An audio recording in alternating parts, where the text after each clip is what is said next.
Ladies and gentlemen, whoa, magic, whoa, where did this come from? I want some soda. What is going on, everybody? My name is Chris Patron, and welcome to my YouTube channel. Today, we're gonna be doing something very special, Today, we're gonna be doing something very special, and that is reviewing the Scuf Infinity 4PS Pro.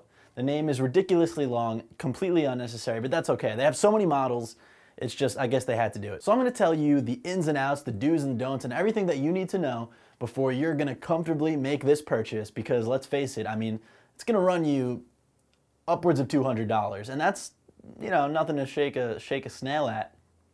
Just made that up right now. I just really want to win the lottery. Okay, so let's get right into it. Now, I have not made a list. I have not organized this video whatsoever. I'm going right off the cuff.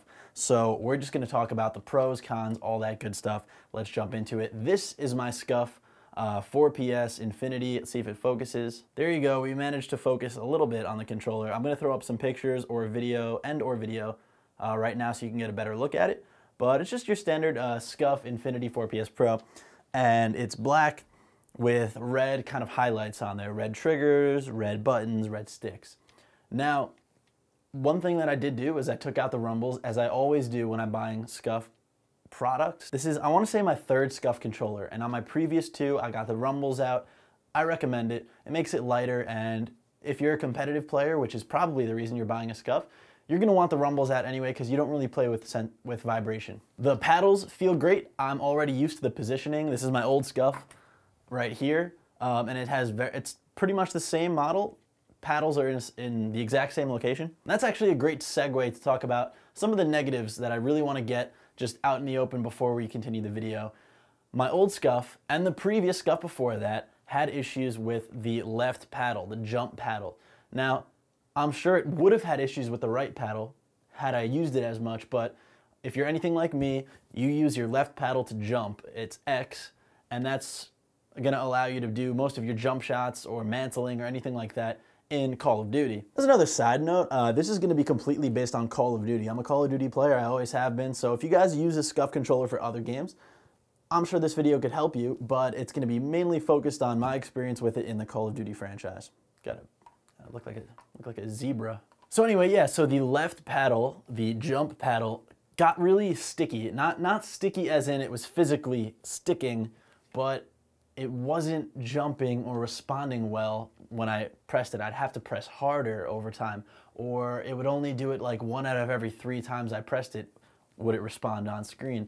So that got really frustrating to me, and that started happening before I even reached the 1-year mark on the controller, and that's, in my opinion, that's not really acceptable from a controller of this brand, this popularity, but also this price point. I mean, if you're gonna spend $200 on a controller, I want it to last more than a year without having issues. My first Scuf before that was even worse with the issues. Why am I trusting them a third time?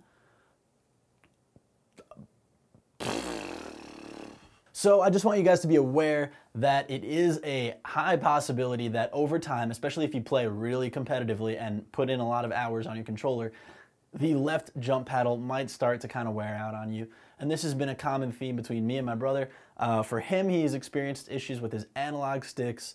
That I kind of understand since you're pressing on them a lot. But with the Scuf Infinity, you can actually unhook the analog sticks and put in new ones, and you can just order new ones off the website. So let's take a look at my old controller real quick. Not sure how great it's gonna focus right there, but if you could tell, this analog stick right here is pretty torn. If I wanted to, I could have just ordered new analog sticks, but again, it was that issue with the paddle in the back, and I've been surfing the web a little bit trying to figure out how to fix that paddle issue, and the only thing that I did see is I'd have to buy some special screw kit to take off the security screw, which a lot of manufactured products have, to get inside, open up the controller, and swab it down with isopropyl alcohol. But I don't want to go through all that trouble to A, potentially break my controller, and B, be spending the money on the equipment needed to do that.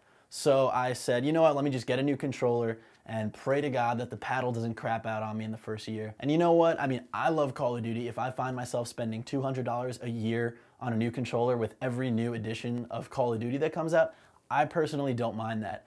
You might be different. I mean, I'm 23, so you know, I have a little bit more money than I did in my teenage years. So for me, that's not such a big deal, and I really do love Call of Duty. It's It's something that I'm willing to input into the game. Moving on, let's talk about some good things. I don't want to come down too hard on Scuf because their products are fantastic overall. I've enjoyed them so much. They bring your level of gameplay to the next level, and it's just incredible what you can do with a Scuf. I mean, being able to jump and aim at the same time, having the ease of using your melee or your slide, having these paddles really gives you a good chance to have that leg up over your competition in those gunfights that you're doing. And just your maneuverability overall in these games is huge when you have a Scuf.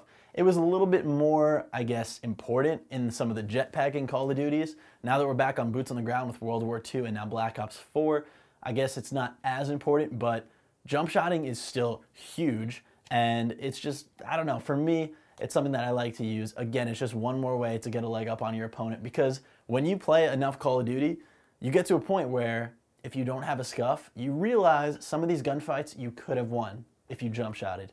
You know what I mean? So if you really are that competitive, this is definitely worth it. It's a great product for that. And I gotta say, man, the look of it, I mean, look at this thing. It's pretty sick. So there's definitely a bunch of positives to having a Scuf. I mean, the ability to take out and replace the analog sticks is huge. I like that a lot. But there is one thing that I want to talk about performance-wise that's super great, and that's the trigger stops. So maybe I'll get some B-roll to make this a little bit more apparent, but on the back of the triggers, there are little screw thingy things that actually prevent the trigger from going beyond a certain point. This means that when you pull the trigger, it'll execute the shot in the game, but it won't go any further than that. It'll stop right there and then go back, which, if you think about it, say you're pulling the trigger over and over, or even in just a quick gunfight, it'll save you time because there's less time after the trigger pull or after the gunshot where you're actually pulling down. It's just gonna hit, hit, hit, hit really quick, as opposed to a standard controller or a controller without the trigger stops where you're pulling beyond the actual shot going off. And you're pulling maybe you're pulling the trigger and boom, that's when the shot goes off. So you can actually take off the cap here and tighten it down so that the trigger will actually get pulled in closer to the controller. It's hard to explain just kind of like showing it like this, but basically you can get it to the point where you can just tap and it'll shoot instantly, where there's no extra room on that trigger pull before or after the shot. So that's a really great feature there. The only thing I will say about that is that you have to be careful about how your console reacts to that. For example, in World War II, when I tightened down my trigger, even though it was showing up in my tests that it wasn't too tight, like the trigger wasn't being pulled, a lot of times in game I would go to shoot and the gun wouldn't shoot, and it's because the game thought that I had already shot and I was just holding the trigger down. So you have to be careful how much you tighten it. Scuf does provide a warranty for their controllers. I believe it's 90 days. I only used it on my first Scuf controller. Like I said, my most recent Scuf lasted me all the way up until now. It's about a year, so I haven't bothered with any type of warranty or repairs for it. But if anything, knock on wood, does happen to your controller in the first 90 days, you can send it down to Georgia. They'll fix it up for you. I think that's where they're based, in Georgia. They'll fix it up for you and send it back. I think free of charge. If anything, it's like a $10 shipping. It's super affordable. So they'll take care of it. They do have tech support over the phone too, and I was actually able to resolve one of my issues over the phone, believe it or not, a couple years ago. I think with Infinite Warfare, where my jump like wasn't working or something wasn't working, and the guy on the phone told me to like press it in, click it down, and do all these things, and it worked. So I was like, holy shit. So in terms of getting it repaired or having tech support, they are there for you, and they're pretty good about that, even though it can get super frustrating if it does break on you. That's the only real big thing here. The only really big drawback to the Scuf is if it breaks on you, it's no bueno. So if you're watching this video though, I'm pretty sure that you don't need to be convinced about a Scuf's usefulness. You understand how much better it is than a regular controller being able to use those paddles. The biggest thing before we start to wrap up the video that I disliked about this Scuf controller is this time I decided to go for colored analog sticks. So I have red analog sticks here on this controller, and I don't really know how to properly explain it, but the material that these red analog sticks are made with feels different than a standard black Scuf analog stick. I don't know why that is, but I do know that in certain things, like when you order a different color, it actually changes the material. that is the case with the analog sticks. These analog sticks do not feel nice. They feel slippery, like my finger's gonna slip right off. It's reminiscent of like the yellow little stick on the Nintendo 64 controllers. I don't know if you guys know what I'm talking about, but it feels like harder and slipperier than the standard black ones, which felt more rubbery and grippy on my finger. So I hope that makes sense. I would not recommend getting colored analog sticks. Get plain old black analog sticks on your Scuf controller. Other than that, I'm super happy with my Scuf. It's functioning exactly as it should, and I'm very happy about that. I cannot wait to jump back into some more Black Ops 4 and start shredding the competition. I've been watching a lot of YouTube content, so I'm getting hype about that. I'm gonna try a little something coming up, see if you guys like it. But guys, overall, here are my tips for the Scuf. If you can afford throwing down $200 on it, do it.